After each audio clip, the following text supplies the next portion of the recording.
Hello traders, this is Jason with MotiveWave. Welcome to today's webinar, Intro to OrderFlow Labs on MotiveWave. Today we have Job, Leo, and Flurry from OFL, and they'll be discussing various strategies and tools created by OrderFlow Labs. I'd like to thank you all for taking the time out of your day to attend. Today's presentation will be approximately 45 to 60 minutes, and there will be a Q&A session at the end of the presentation. There should be a Q&A button at the bottom of Zoom where you'll be able to type in your questions. So please do so at any time and we'll try to get those answered for you. The webinar recording will be posted to YouTube and/or the video tutorial section on our website. If you're watching this webinar on YouTube, please like, share, and subscribe. Before we get into the content, I have to go over a quick disclaimer. The views and opinions expressed here do not necessarily reflect those of MotiveWave. MotiveWave has not approved or verified the content and is not making a recommendation. There's a substantial risk of loss in trading commodity futures, options, stocks, equities, indices, cryptocurrencies, and foreign exchange products. Futures and options trading has large potential reward, but also large potential risk. You must be aware of these risks and be willing to accept them in order to invest in the futures and options markets. Please do not trade with money you can't afford to lose. This is neither a solicitation nor an offer to buy or sell futures, stocks, or options on the same. No representation is being made that any account will or is likely to achieve profits or losses similar to those discussed in today's presentation. And the past performance of any trading system is not necessarily indicative of future results. We've posted CFTC Rule 4.41 for you to read. And I also want to mention that MotiveWave has a 14-day risk-free trial. You can sign up at motivewave.com. So at this point, I'm going to pass the controls over to Job and Flurry for the main presentation. So Flurry, you can go ahead and share your screen now. Thank you for having us. So welcome to the OrderFlow Labs and MotiveWave webinar, and I would like to thank everybody here for attending. Obviously, as discussed in the previous slide, futures trading contains substantial risk. It's not for everybody, and past performance is not necessarily indicative of future results. But thank you for taking the time to step in and take a look at what we have to offer here with the MotiveWave community. As a group of diehard futures traders and a few coding wizards, we're excited to share our passion for futures with the MotiveWave community. OrderFlow Labs was created as a collective effort of personal works within the team through experience in trading in the markets themselves. Our goal is very simple. We aim to help both new and experienced traders gain confidence, reduce screen time, and help refine your edge. And so we want to take a look here at the tools that we're going to be discussing today, because there's three main categories available. You see the structure, the execution, and automation. Each one of these consists of its own personality and nuances within the auction itself. We're going to take a look down through each of these lists to see how they are displayed and described on the chart and utilized. So let's start with the structural tools here. Why should we use OrderFlow to generate market structure levels of interest? Well, the fact that we have access to a centralized order book allows us to indiscriminately see all the auction activity available. Reviewing that structure of OrderFlow allows us to harness the zones where key participants were active and provides a very powerful roadmap to each session, as well as weekly overviews and planning. What about the structural tools that we use here at OrderFlow Labs? Well, let's take a look. I'm going to start here with the session delta pivots. The session delta pivots, it isolates structure from the most aggressive auction each session and allows you to see where the large market participants were active. From this information, we're also able to use the development to establish day type potential, whether it be balanced, rotational, or directional trend type. The SDP is an excellent way to see who is stepping up and willing to take those orders at market, and helps derive a nice roadmap on that session that you utilize. Take a look further into the SDP. The history shows historical reference where the SDPs or the aggressive auctions took place between those sessions, the RTH, the Asia, and Europe. This gives us what we call voids and clusters. Voids are areas where price movement has a potential to be very swift, and clusters, areas of congestion. It helps guide for continuation and shifts, or even events of accumulation. Utilizing the delta work here, we can also see that there are weekly delta pivots. And that is to show you the aggressive auctions on the scale of a weekly time frame for planning. You're able to see where the line of control is, or the weekly pivot per se, as well as projections for targeted continuation of the auction above and below this level. Lastly, we're going to take a look here at the Job pivots. And Job pivots are different from the STPs in that they're derived from the volume profile itself, producing a pivot or an area of control between all the inventory that took place in a session. Targets available show the potential expansion or ranges likely on the session itself. And this is key for identifying areas for interest for rebid or reoffer during the live setting, because I say this over and over again, and Flurry and Leah can tell you, structure precedes execution. And that's why we started here with the structural tools themselves. So let's dive into what the charts look like with Flurry. Flurry, I'm going to turn it over to you. Thank you, sir. All right, we will hop over to MotiveWave here, guys. Should be able to see my MotiveWave console here now. And we'll just walk through these structural tools kind of in the same manner that Job just did, but we'll take a look at some of the live examples from today. I think in most cases here, we'll be looking at the NASDAQ or NQ. So the first one here was session delta pivot. So again, the SDPs, they were developed to assess the aggressive auction through delta. So the formation of these pivots, we can actually visualize that through these color bars here. So you can see the red bars. Those were the 10 bars that were responsible for making the Euro session SDPs or session delta pivots. So by being able to see like the formation of these pivots, what we're able to do is derive a few different trading opportunities, whether or not we want to do reversion to means type trades or take these inside outs such as rebids or reoffers, as well as looking at some trend type activities. And so today was a really classic example. Two of the things that I always look for every morning when I open up my charts is whether or not the formation of these bars was what I would call initiative or structural. An initiative pivot would be sort of a straight shot out of a low or a high, whereas a structural pivot, as we can see here, creates a low, and high. And one of the things that we can glean from this is either trend type activity or rotation around that pivot. And we typically will target going from, say, the 1A in this case down to the 1B, which we can see we got a really nice opportunity off of this classic structural pivot here today. And then even further, the example of that delta unwind, which is very typical outside of the two. So the further we get away from that delta pivot, the more we can start to see some unwind activity outside of the two. So really cool visual there with the session delta pivots. And again, those are derived from session to session. So we can actually see here the RTH pivot now creating new trading pivots to be able to use in the Asia session coming up. So the next chart we'll take a look at here is going to be the SDP history. And as Job mentioned, the SDP history is just a different perspective of the session delta pivot. So through sort of taking that same data of the Euro, Asia, and RTH pivot information, we're able to visualize this in a point-to-point manner. So you can see here, the blue line has a point here and the next point. This is simply just connecting the pivots from the previous session's pivots, but then isolating them by the session. And so by doing that and reorganizing the data, we can visualize for continuation patterns, trend patterns, directional shifts, which we would call an elbow, and then accumulation and distribution, or just, generally I call it accumulation, which can either be, buying or selling accumulation. And you can see that actually here in sort of this crisscross pattern here into the lows. So no real clear direction. The auction just is kind of shifting back and forth. You could call this balance, but when you see this activity, typically this is indicative of some version of accumulation. In this case, we know that it was buyers that were accumulating here. The cool thing about the way that MotiveWave has this user interface and some of the study settings that we've brought in is that in this one study, we can actually reorganize this session delta pivot data in several different ways. So we're just simply looking at the point-to-point version right here, but we'll talk about this a little bit later, but we've also automated some of the patterns that we've recognized here. So the Leroy is one of the patterns. And if I just simply click to clip and validate it, what we can do is go look at some of the old levels. So, just a really great way to be able to go back, do some back testing, do some homework. And the Leroy is one of our continuation patterns. And so if we zoom in here, we can see just a classic buy Leroy. So we have the RTH pivot at this price here. It looks like it was 11,838.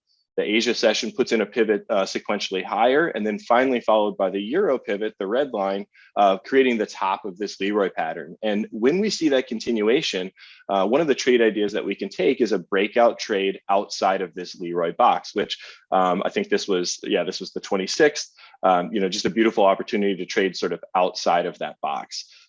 We mentioned a shift in the auction. One of the other things that we can look for is what we would call an elbow. And so if we just zoom back here a little bit, we can see just a very classic elbow as the auction sort of reaches this high point, all 3 sessions at the same time, reaching that high point and then rotating down can be great areas of support resistance kind of moving forward. One other way that we can actually organize this data, which I'll pull the settings up again, I'm just going to turn off all of these lines and the connection piece. We won't visualize the elbow or the Leroy, but we will look at what we call voids and clusters. And I know Job had mentioned this earlier, but these voids and clusters can really create some cool opportunities here as we can very clearly visualize places where historical delta has been put in. And if large market participants continue to hit the same areas, we can start to lean against those areas with trade ideas as well. And so you'll notice here before kind of the launch out of this smaller accumulation zone, they back tested this cluster. You can see 4 pivots from RTH that were put in all kind of in this nice little area. And once they got through that, and then this last little pivot that was kind of on this gap, we moved our way into what we would call a void. And those low liquidity opportunities in these voids can just, again, be really cool trade opportunities as far as taking these from level to level. So the next thing we'll look at is going to be the weekly delta pivots.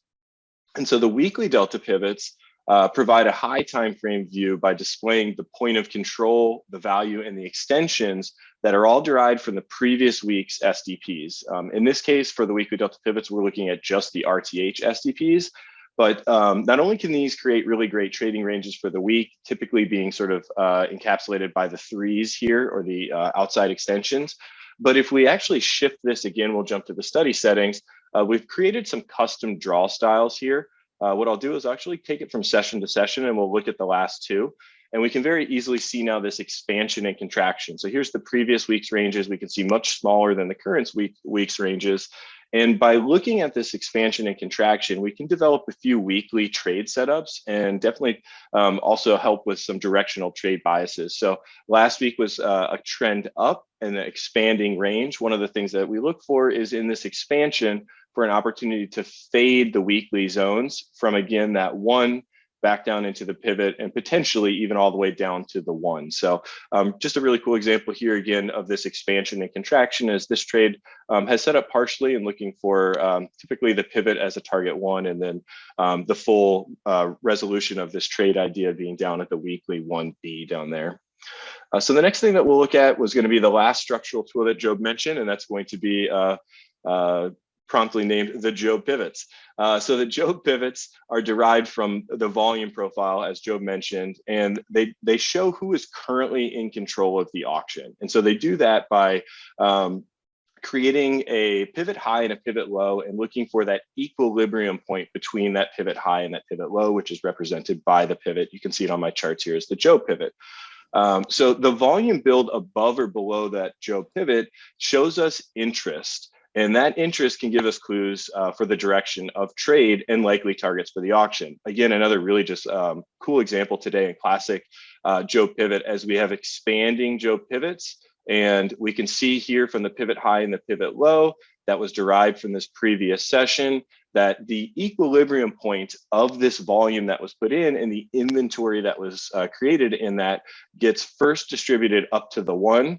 And then we get a nice reaction from the structure created from that redistribution of that inventory back down into the pivot, re-offering out of the pivot, and then finally another redistribution of that inventory down at the 1 before coming back up into the pivot. So just a really great example today of how the Job pivot can also be just an anchor for further structure to be created and how you can visualize the way that this volume will potentially distribute the inventory that was created from the session before. Yeah, thanks, Flurry. I like, and that's the one thing, exactly what you said, hit the nail on the head, is that as that structure is a roadmap, watching the volume build against it and around it is something that is really opens up the doors for reading this as a whole.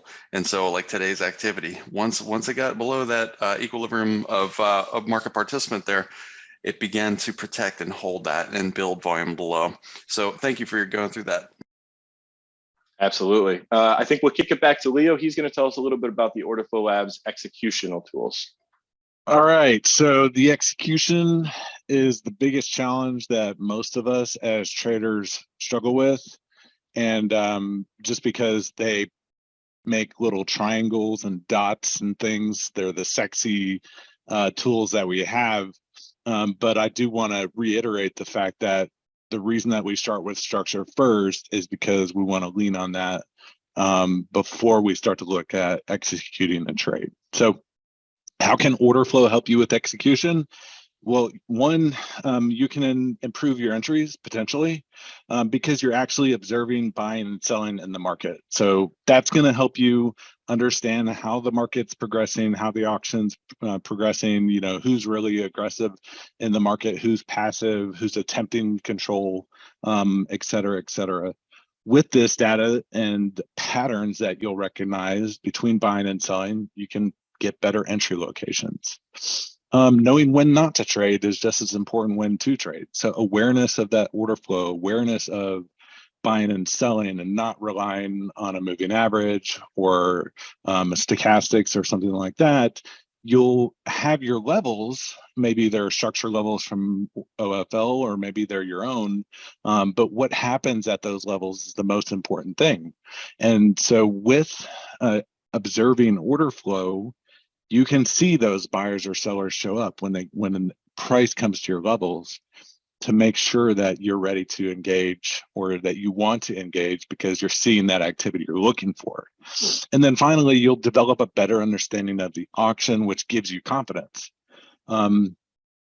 Just awareness of knowing how to watch buying and selling on the tape, using order flow based tools. This can help you with confidence in executing your trade plan. So some of the concepts we'll dive into from an order flow standpoint, Claire, if you want to go to the next slide, would be on the left, we'll focus on efficiency, right? So if we have buyers and sellers in any market, who's most aggressive? Who's getting rewarded for their efforts? So that's market efficiency.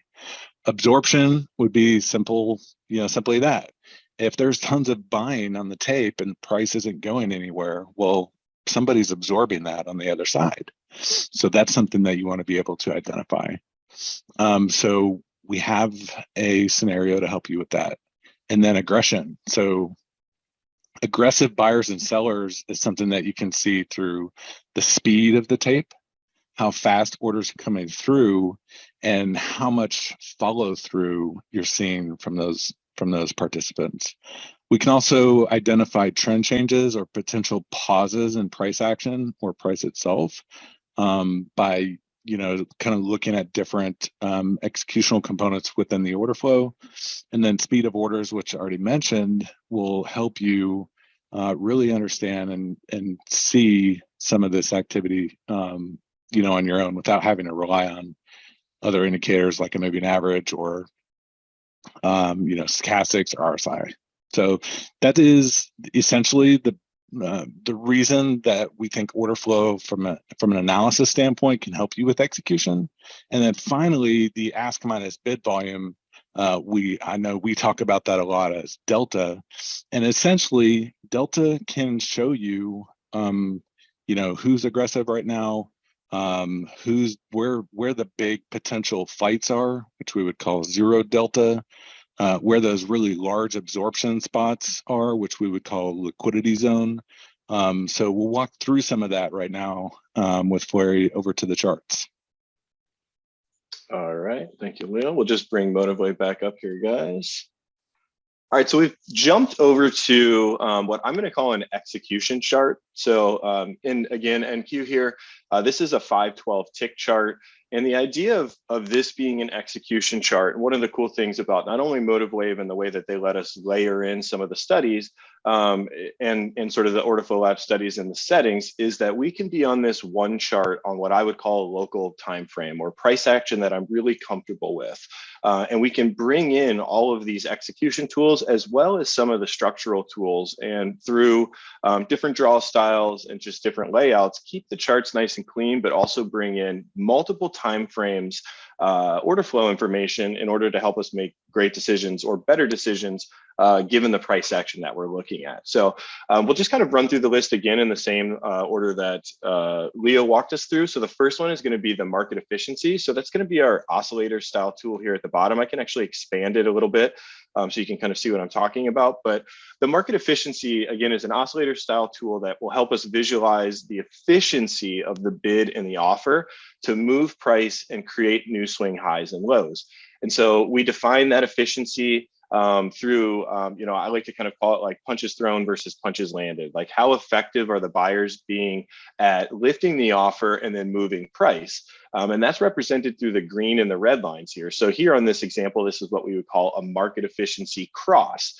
We see the red line or the offer cross and have a higher efficiency than the buyers, and that correlates with this nice sort of reoffer, which happens to be right at that Job pivot. So you heard Job mention structure precedes execution. When I come to these execution charts, I kind of say that in similar but different way of, I want to look for areas of interest and for the tools to confirm. So same kind of end to a different different mean here is I want to be able to see that confirmation from our execution tools at our areas of interest, whether it's our structural tools or just, somebody had mentioned in chat here, visual areas such as volume profile and TPO, really whatever that is. So again, the market efficiency kind of showing that relationship between the bid and the offer and sort of who's in control. So this pattern here would be what we would call like that classic gator pattern.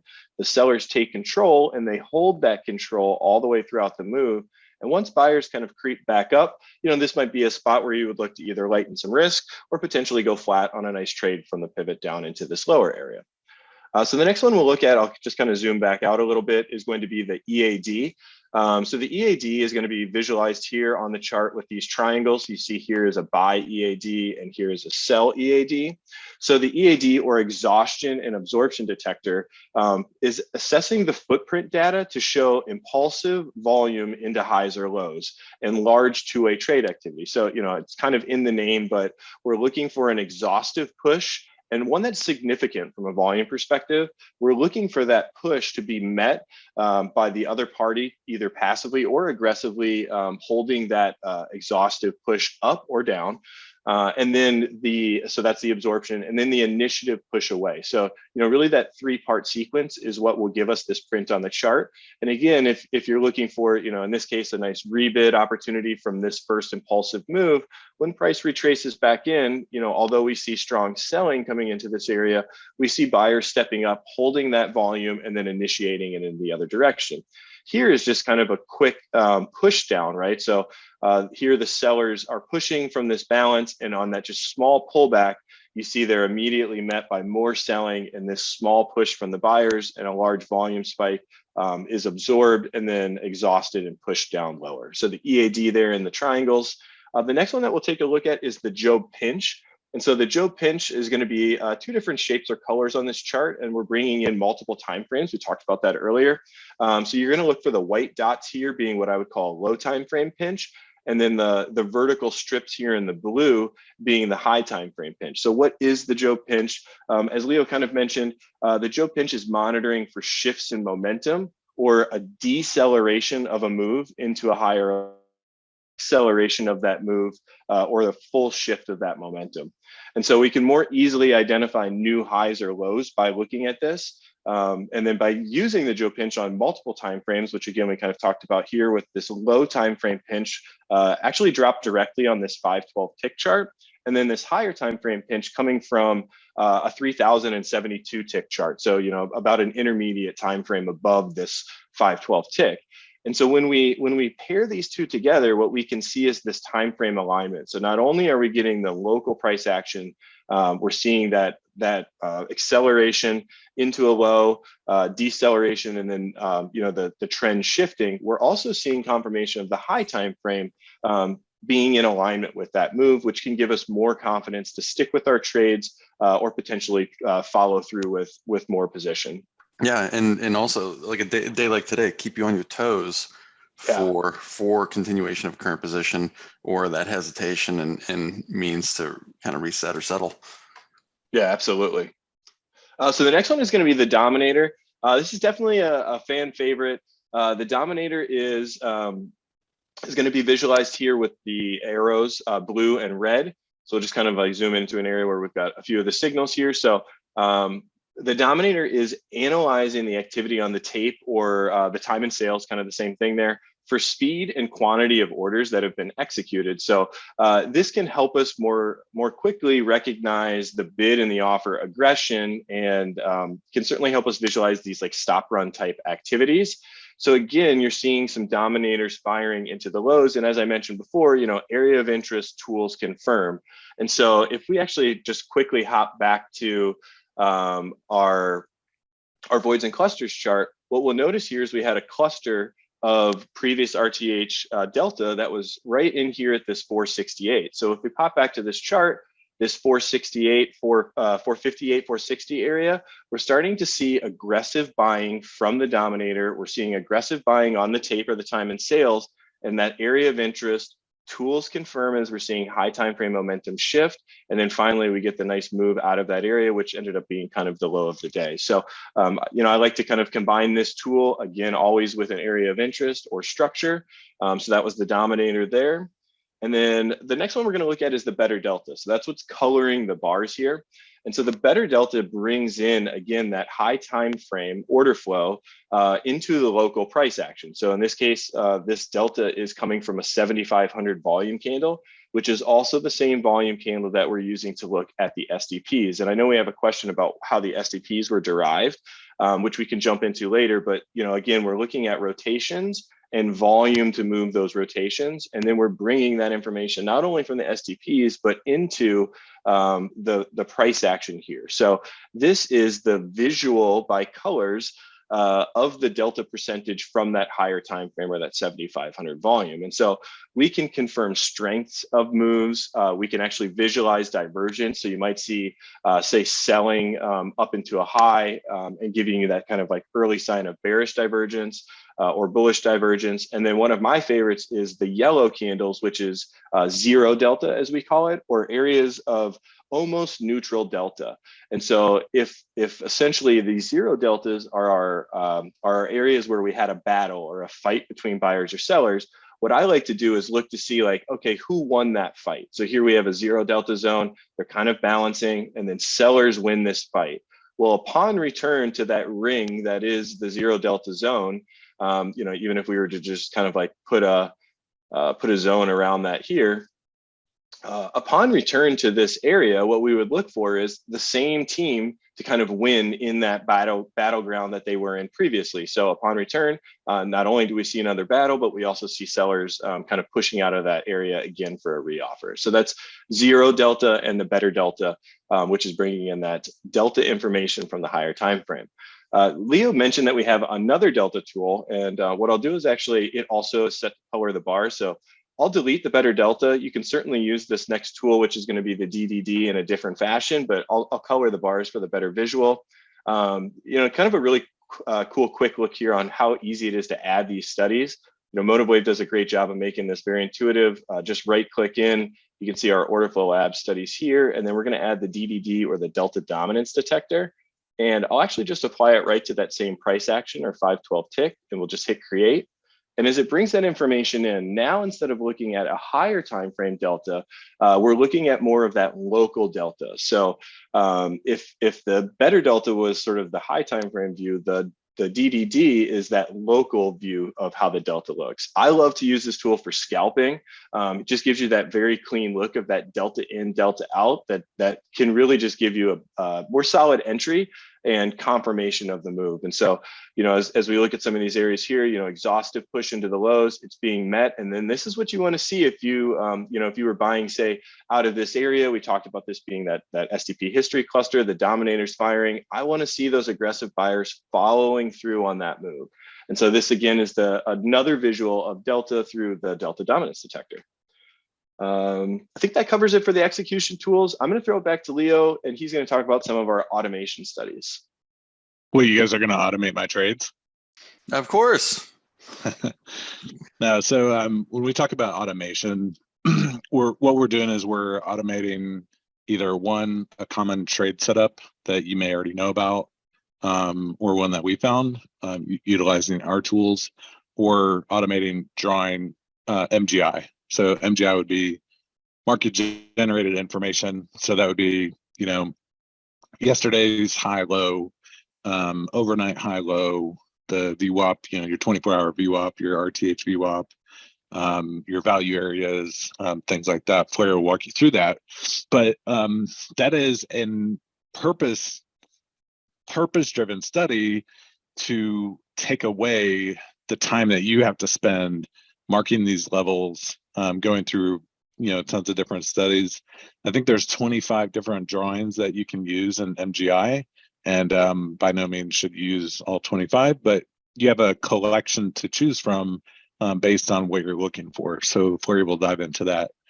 And then buy sell zones. So this is a strategy that will draw a retracement zone from an impulsive move. Flurry, if you want to go to the next slide.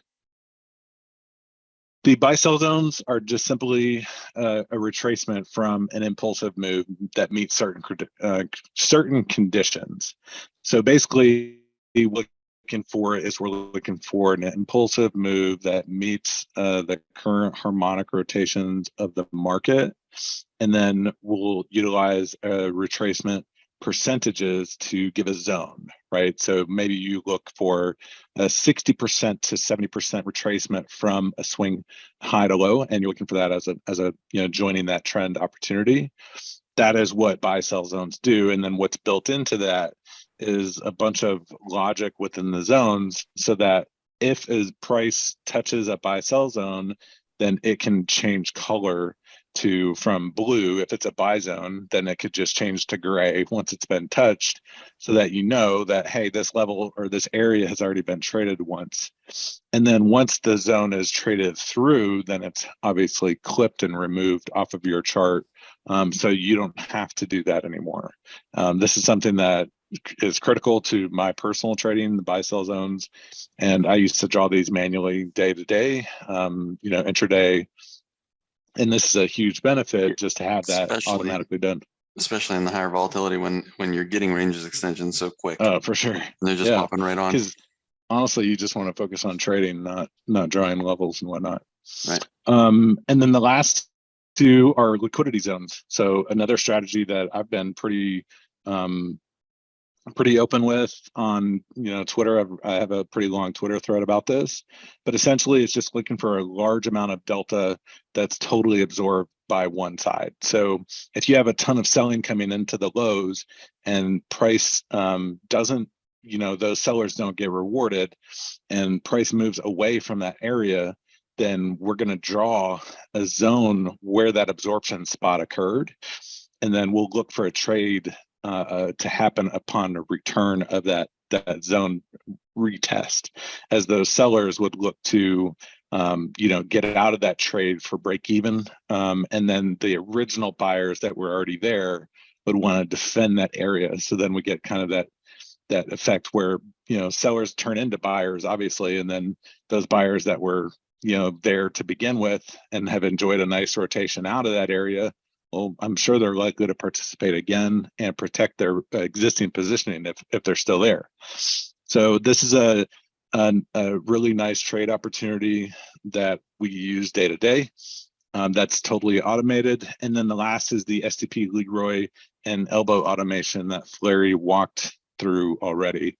So we are automating patterns that we have noticed, and members have helped us identify as well, to make it a lot easier for you trade day to day in a trading setup. So I will turn it over to Flurry to walk you through what that looks like. Back to the charts. All right.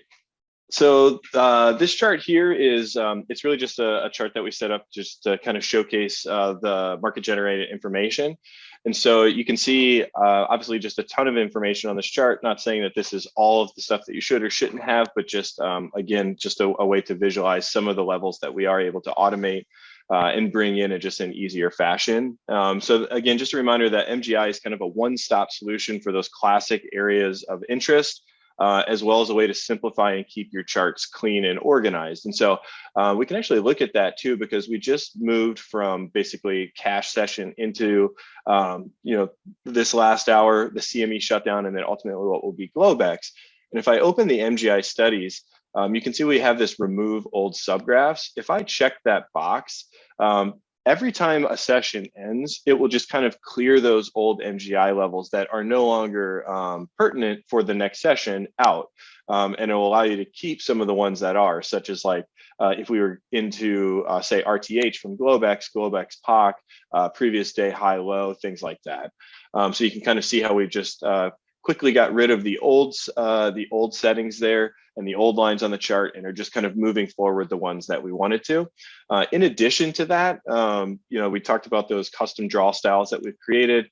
Same thing here, where you could go all the way from left to right, session to session. Again, just a couple of feature adds to the existing draw styles from MotiveWave. And then I think, Leo, you would love if I brought this one up, but we've made an enhancement to the price line, and it only goes from the last bar to the right. I think classically, if you use this price line indicator in Motive, it probably for you runs all the way to the left to the right. Again, in an effort to not only help organize information, but keep the charts clean, we've just kind of put that option to go just from the bar to the right. Take a look here again. So, again, open, high, low, close, we've got a bunch of stuff there. Previous value areas, again, you can turn on or turn off these levels, the opening range, and the ability to have multiple different kinds of opening ranges. I like to use the 30-second, the initial balance, VWAPs, developing mids, whether it's RTH or the 24-hour mid. Again, just a one-stop shop to be able to bring all these tools just that much quicker to the click of a mouse, and to customize your screen setup. So that's market generated information. Actually, on the same chart, we do have the buy sell zones as well. So as Leo mentioned, here we can see in light blue, this is a tested buy sell zone. And so it still has the blue background, but it doesn't have the border. And that's, again, just a personal draw style that I've put on here. Whereas up here, we can see a sell zone that was created from this move down that has been untested. And it still has, I have red with a dashed line here. Whereas this blue zone down here has already been touched, nice rebid opportunity out of that retracement and then moving up. And as Leo mentioned, again, this is something that I fold into my daily trading. And I think we probably, if you utilize something like this, you're either visually just trying to eyeball these and guess what that 60% pullback is, or the 50% pullback, whatever your fractal pullback is, or you're getting that retracement tool out and you're having to like keep up with, again, as Joe mentioned, volatility, and maybe you miss some levels or not. In addition to that, one of the things that we've done that's really cool is we've tied into a rotation calculator. And so you can have this set so that it's always looking for what the average current rotation for that product is. So in this case, we can actually see up here that just today, that's 46.5%. And if I hover over this zone, you can actually see that this zone was created in the pop-up. It's a buy type pullback, and it was created from a 46.5 or greater rotation. So kind of, again, another cool enhancement to that pop-up tool that MotiveWave has created. And so, by doing all this, we've kind of eliminated the use or the need to use that retracement tool. And again, just offering these very clean ways to show these areas of impulse and opportunities for rebids or reoffers. So I think the next one is liquidity zones, and I'm going to take this opportunity to showcase what I would call templating, or the use of MotiveWave's templates. And so again, another great feature of MotiveWave that not only makes implementing or sharing chart setups very easy across other MotiveWave users, but for implementing our tools, we've gone through and we've created templates for kind of the 5 major products: ES, NQ, RTY, UB, CL, as well as some of the homework charts. That's kind of like what I call them, or those bigger picture charts, like the weekly delta pivots for all of those products as well. So I'll click on the template tab here in the bottom right. You can see, just a bunch of templates that I have here for all the different products. But what we'll look at here is going to be this delta NQ. And so that's going to be the delta footprint for NQ. Oh, I didn't click it. There we go. Delta footprint for NQ. So as this is loading, this is going to show us those liquidity zones. And the liquidity zones are, as Leo mentioned, a way for us to identify those trap traders. Sorry, my Zoom is messed up a little bit there. Our way for us to identify those trap traders, those areas of interest from a liquidity perspective. In this case, what I've done is actually put it on a delta footprint, so you can actually see the values that we're tracking in the study itself. And so, again, one of our more popular tools, it's a way to visualize the offsides delta being detected or ultimately becoming sort of quote unquote trapped. So, obviously similar to the buy sell zones, we have some clipping logic going on here where this zone was tested. So this zone that was created, over to the left here was tested and got a nice rebid opportunity out of that. Similar to the buy sell zones, if I hover over this liquidity zone on the pop-up, I can see without having to go all the way over to the left there that I have trapped sellers and that there's 440 lots of negative delta in this zone. So again, like without having to go back, we've automated this piece so that you can save some time, quickly reference whether or not maybe this is an A setup for you, a B setup, or somewhere outside of that. Here we can see, and we'll just kind of dive into some of the settings. As we zoom in, you can see minus 92 delta, minus 45. Minus 111, minus 93, we can see these sellers that pushed into this area again, and in the same spot as kind of their friends earlier, sort of got offsides as buyers kind of scooped on them. And now this is an area that is untested that we would potentially use later for a rebid opportunity. And so here by hovering, we can see we have minus 336 in this zone that has been detected for this liquidity zone. You'll also notice that the zones have two colors to them. They have sort of this green color here, which is what we would call a detected zone, and then the blue color, which is what we would call the activated zone. So, in this setup, I think one of the important things that, if they truly want to be sort of quote unquote trapped, is that, you want to see them pull back into an area, but price needs to kind of go away from that a little bit too. And so we will activate this zone according to different settings. In this case, I'm activating on 30 points away.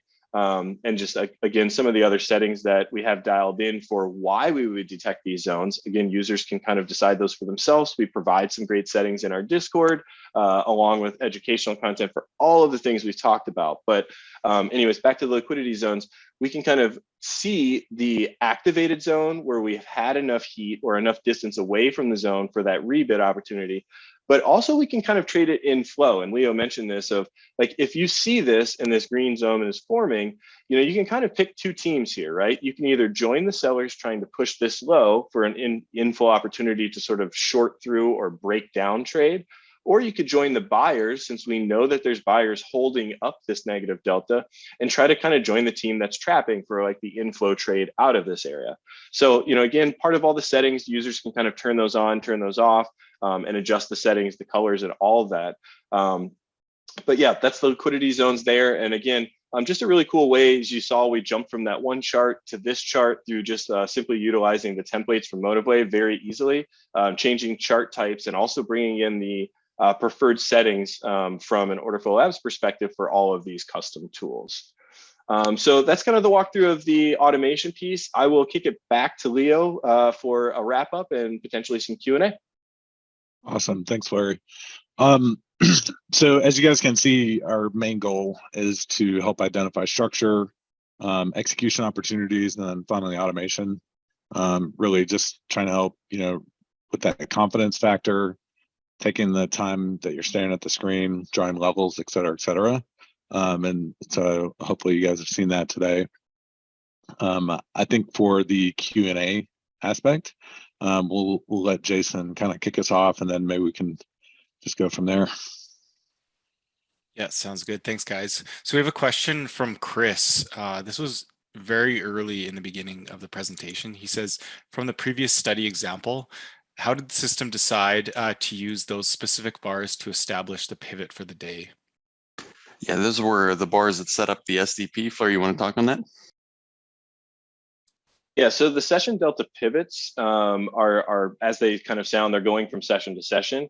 But what we're looking for is the pocket, or the most effective pocket across a sequence of bars from a delta percentage perspective. And so sort of in the background, what we're doing is just kind of every bar saying, hey, Were the last 10 bars the strongest delta in the session? Yes or no? And what we do is once we find that strongest one, we sort of save it and then continue to monitor throughout the session. And so by the end of the session, what we have is basically the 10 bars that were responsible for creating the highest delta of the session.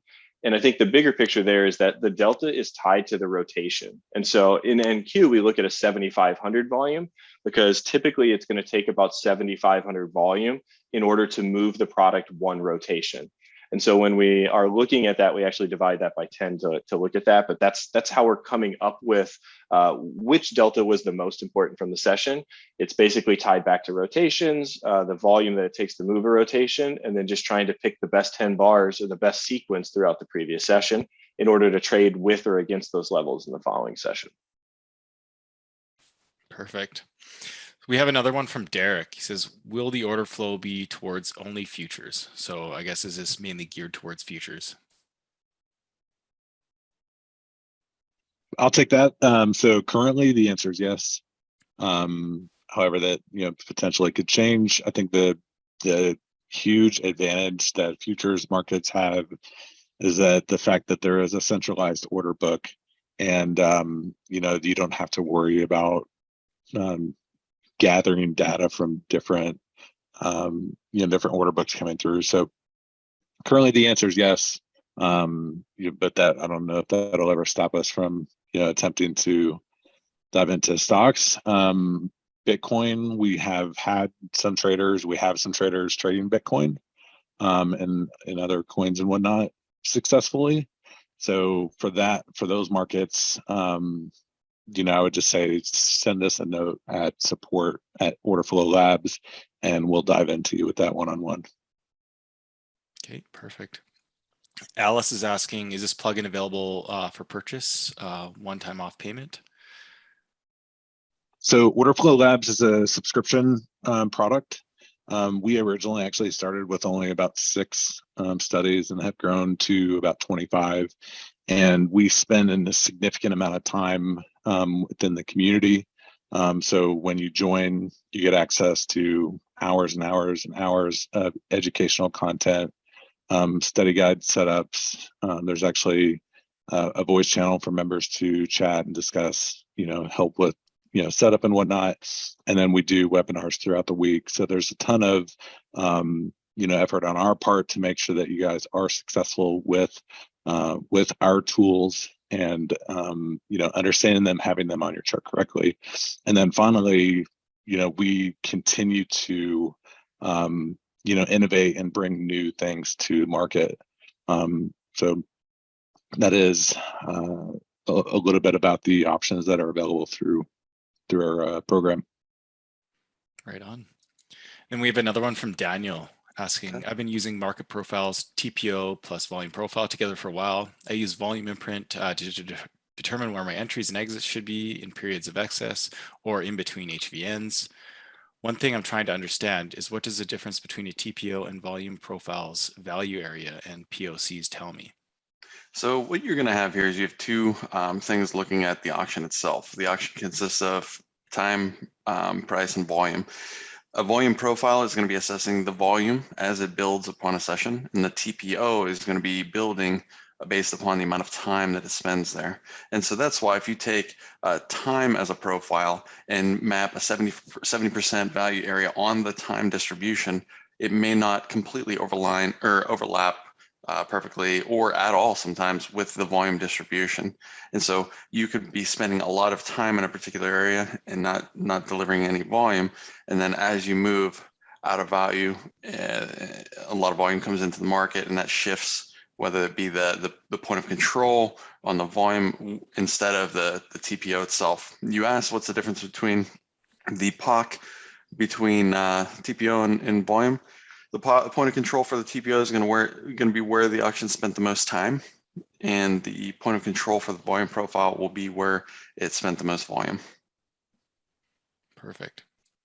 Next question from Jeremy is asking, how do you determine what tick size to use for various tools, like low time frame versus high time frame on the Job pinch? Okay, so what we've done is actually created a baseline for this to assess markets such as your more common, your NQ and ES. And so as we've done a volume analysis against a certain look back, then we want to be adapting with those changes. And then we've defined a short, medium, and a high time frame, and isolated that from the overall picture. When we look at a very low time frame, we're putting a magnifying glass on the auction itself, and so zooming out and having a defined medium time frame is certainly beneficial. So how do we determine that? We created a baseline between markets based on their current and average inventory, and from there we've been able to expand.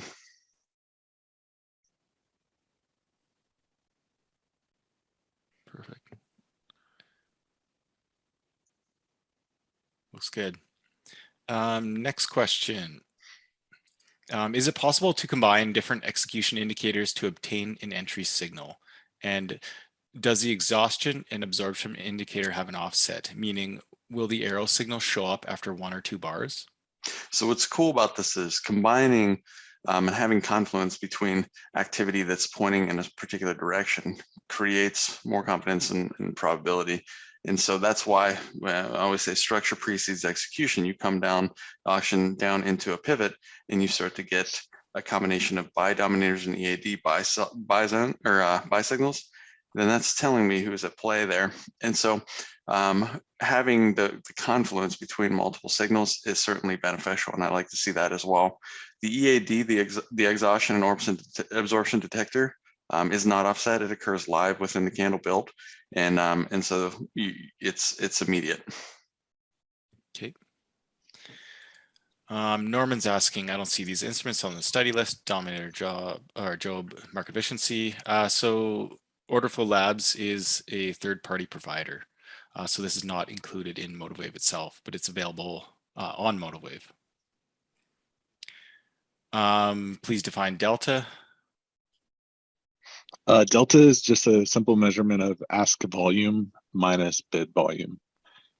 So you'll have offers at a certain price and bids at a certain price, and you'll just subtract the difference between the two, and you'll have either a positive or negative number. And this we use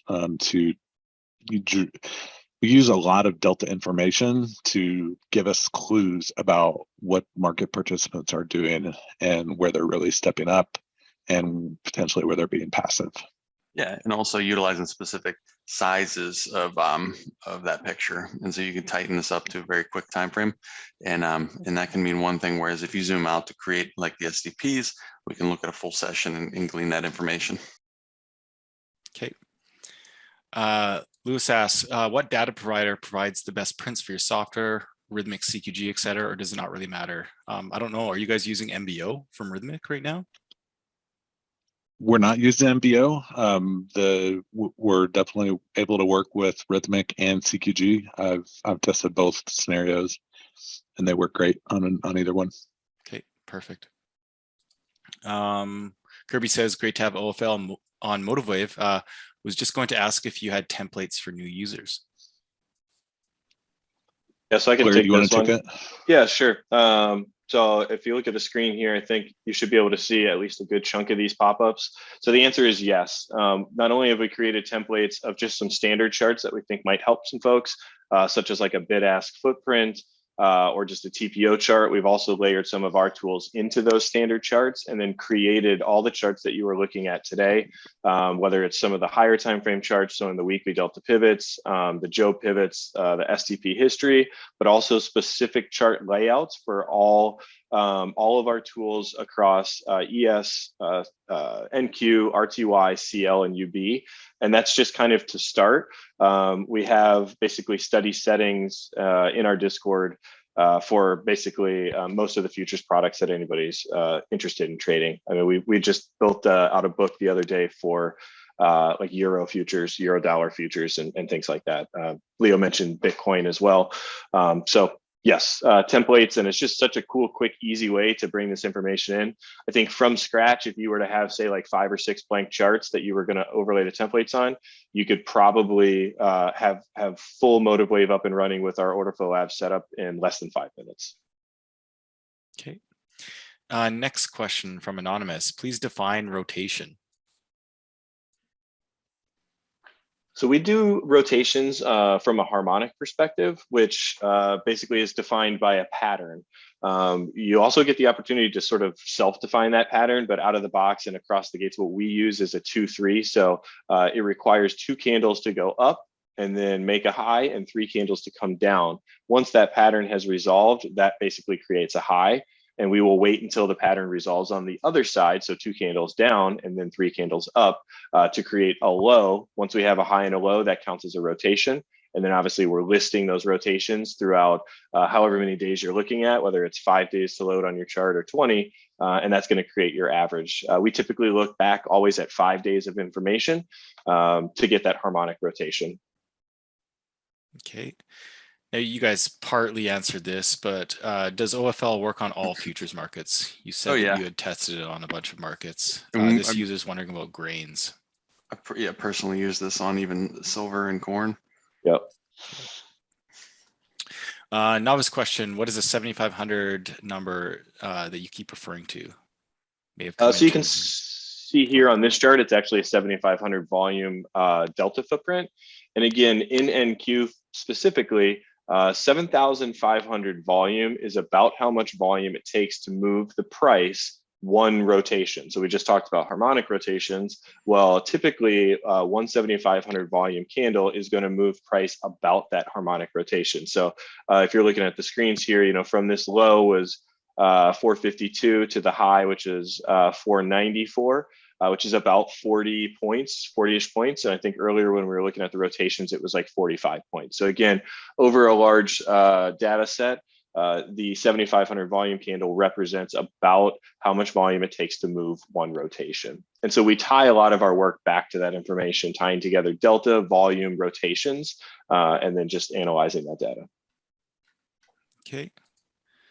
If there's any questions you guys want to cherry pick there, you can go ahead. Ooh, I love cherry picking. We're getting pretty close to having to wrap it up here, so we'll just try to catch a few more questions if we can. Sure. Yeah, sure. So do you have any deals for us today? I would just encourage you to visit our website. Today is our official launch for MotiveWave. So there's definitely an available offer that won't be available for long. So if you're interested, you know, take advantage of that. More in-depth videos covering the use of our tools. Yes, there are about 12 to 14 hours at this point on YouTube. So just go to YouTube and search OrderFlow Labs.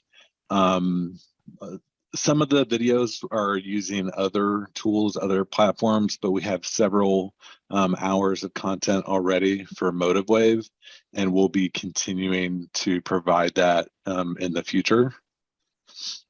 Okay, and I threw a link in the chat for everybody. If you can open up your chat window there, and you'll have a link to the OrderFlow Labs website along with the offer. Great, thank you. Job, do you want to knock any out? Let's see here. You've already covered the in-depth traders. This seems overwhelming for a new trader. Any strategies in shortening the learning curve? Yeah, actually, this is one of the things that we discuss is going through basically a flow chart, adding things piece by piece, starting with a key structural component and adding 1 variable at a time. The more variables that you have, the more complex your read in a particular day or given session. And so that's why we stress a certain order to those things. Let's see here. Oh, here's a good question. If you're thinking about developing a trade manager in the future, which would be based on a combination of order flow indicators, I would say that not right now. It's not on our current roadmap, but these are ideas that we've been considering, you know, for the future. And I think, you know, just looking back when we officially launched last year, we started with just 6 studies, and now we have 20 to 25. So we are always looking at new innovative ways to help traders help our own trading. And this definitely is one that's hot on my radar to help with the automation of, all right, so I'm looking for kind of 2 or 3 trade execution tools, right? If they fire, then I really want to join that trade. You know, when certain conditions are being met. So that is definitely something that's on our radar.